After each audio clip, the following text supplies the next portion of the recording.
Nüüd aga toome rõõmuga teieni kõige naiselikuma teema, milleks on emadus.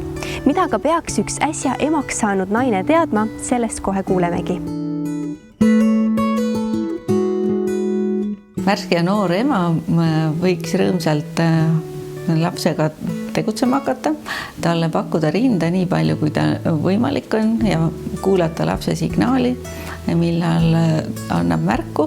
Kui ei anna märku, siis ise olla initsiaator ja pakkuda talle rinda, et kallis, kas sa tahaksid juba süüa. Kui seal alguse poole tundub endale keeruline, siis rõõmsalt võiks võtta ühendust meie imetamisnõustajatega, et ei ole olemas valesid küsimusi, et oodatud on meie kabinetti erinevatel eluetappidel, mitte ainult värskel emal ei ole imetamise kohta küsimused.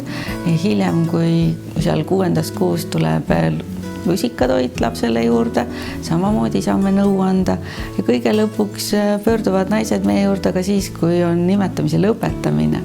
Et ka see vajab aeg-ajalt juhendamist, et see sedasi pehmelt ja kenasti lõppeks.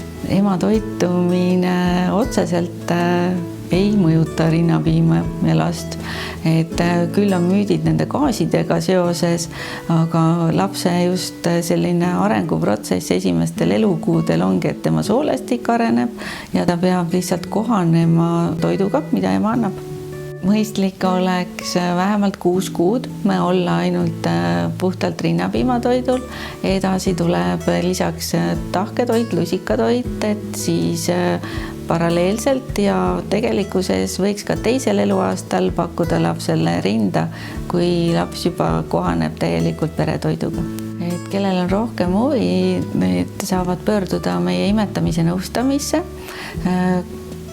Registreerimiseks on vaja helistada 666 1900 ja saab broneerida aja kas siis Ravi tänava kabinetti või Järvel on meil teine kabinet, et kuhu on mugavam tulla ja seal siis oma küsimused nõustajale esitada ja koos imetamine üle vaadata. Imetamise nõustamisele võib tulla erinevatel põhjustel. Siin alati ei peagi olema kohe murekoht, aga kui on ka küsimus, et kas laps saab piisavalt süüa, et kas on kaaluiive hästi, et kuidas need imetamise asendid on, et oleks mugavam toita, et sellistel puhkudel loomulikult, kui imetamine on valus, siis see on kindlasti märkus, võiks tulla imetamise nõustamisse ja vaadata üle asendid, et imetamine ei tohiks olla valus.